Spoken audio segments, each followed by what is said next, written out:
এই লোকটা হলো দুনিয়ার সব থেকে ভাগ্যবান জুয়াখোর। এজন্য সে প্লেনের মধ্যে বসে বসেও জুয়া খেলতো। কিন্তু তখনই প্লেনের ক্যাপ্টেন এসে তাকে বলে আমাদের প্লেনটা এখনই ধ্বংস হয়ে যাবে। যা শোনার পর লোকটা অনেক ভয় পেয়ে তার স্ত্রীর সাথে শেষবারের মতো কথা বলে নেয়। কিন্তু তখনই সেই প্লেনটা একটা দ্বীপের মধ্যে পড়ে ধ্বংস হয়ে যায়। কিন্তু সেই লোকটার ভাগ্য অনেক ভালো হওয়ার কারণে তার জীবন বেঁচে যায়। সেই দ্বীপের মধ্যে শুধুমাত্র শয়তানেরাই বসবাস করত।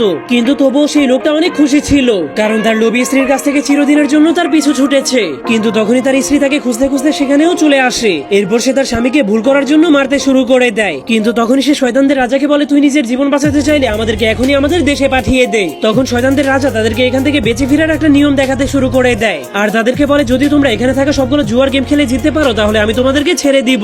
এরপর তারা দুইজন তাদের ভালো ভাগ্যের মাধ্যমে সবগুলো গেমকেই সহজেই জিতে যায়, যার ফলে তারা অনেকগুলো টাকা পেয়ে যায়। কিন্তু এরপর তারা শয়তানের কাছে গেলে শয়তান তাদেরকে বলতে শুরু করে তোমাদেরকে সর্বশেষ গেমটা আমার সাথে খেলতে হবে। কিন্তু তারা শয়তানদের রাজার সাথে খেলতে শুরু করলেই তাদের সবগুলো টাকা হেরে যেতে শুরু করে। এই জন্য এবার তার কাছে শুধুমাত্র সর্বশেষ চান্স বাকি ছিল। কিন্তু যখনই লোকটা সেটাকেও হারতে যাবে তখনই তার স্ত্রী অনেক রেগে তাকে একটা ঘুষি মেরে দেয়, যার কারণে তার সোনার দাঁতটা ভেঙে যায়। কিন্তু তখনই লোকটার বউ দেখতে পায় শয়তানের ছোট্ট বাচ্চা সেই দাঁতটাকে অনেক পছন্দ করেছে। এই জন্য সে তাকে ওই সোনার দাঁতটা ঘুষ দিয়ে তাদের কার্ডগুলো চেঞ্জ করে নেয়। এরপর শয়তানদের রাজা যখন নিজের কার্ড দেখায় তখন তার কাছে শুধুমাত্র 4টাই কার্ড ছিল। কিন্তু সেই লোকটা নিজের কার্ড দেখানোর পর তার কাছে 15টা কার্ড ছিল, যার ফলে শয়তানদের রাজা খেলায় হেরে যাওয়ার কারণে তাদেরকে তাদের দেশে পাঠিয়ে দেয়।